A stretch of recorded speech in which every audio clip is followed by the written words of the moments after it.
So we have Rocco Pasheria. Thank you. Mr. Pasurgia again. Is not here tonight. Okay, James Ward.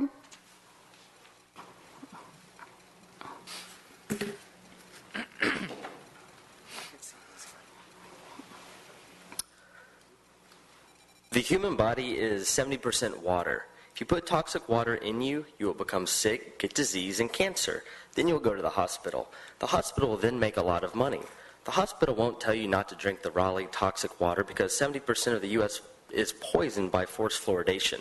And 70% of the U.S. is coincidentally on a number of prescription pills. Then 15% of all those Americans abuse the pills, which is a growing epidemic in itself, but again, highly profitable to the pharmaceutical industry. You are putting this toxin in the water based on political science. You're physically poisoning people for monetary profit. You force everyone's health into jeopardy and must be extremely incompetent and should be removed from your powerful position immediately so anyone with common sense can replace you to stop poisoning the public water supply. Every culture in the world has a sacred position of those who protect the water for everyone else. You are criminally, villainously, and pathetically failing as you are playing ignorant to your real reason for poisoning the water. Every year, the U.S. spends more money on health care than Japan, Germany, France, China, the UK, Italy, Canada, Brazil, Spain, and Australia combined. The U.S. pharmaceutical industry is a $100 billion profitable industry. Why not poison the people? GDP and economics are great when people are sick. The sicker the better, more money. Wake Med, Rex, and Duke all thank you for your service. The public will not. If you want good dental hygiene, brush your teeth. This isn't on your website. If you don't want to get poison toothpaste, you don't have to buy it. It says that on the label. Fluoride is poison.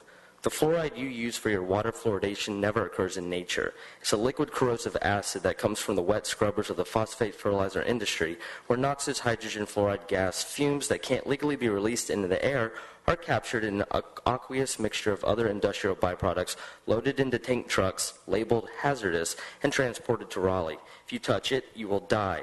Dihydrohexafluorosilicic acid burns through concrete and is handled in hazmat suits. Dump this toxin in a river, creek, lake, ocean, or stream, and the EPA will have you prosecuted for environmental vandalism as it is an obvious lethal toxic chemical. The toothbrush and toothpaste were mass-produced in the U.S. starting in the 1890s, when dental hygiene was on the rise and tooth decay and cavities were all decreasing, which hasn't stopped.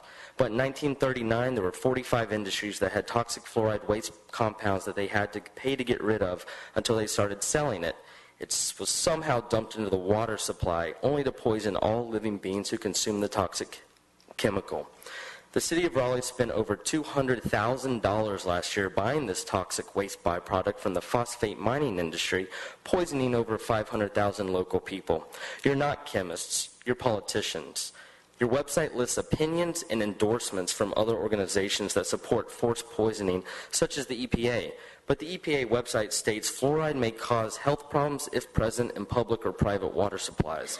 The EPA states one health effect Thank you very much.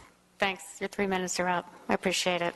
Okay, next we have Marcus Hill. How much poison toxic water should I give my children? Sorry, your time is up. I appreciate your comments. Next we have Marcus Hill. Thank you for showing everyone what political criminals look like.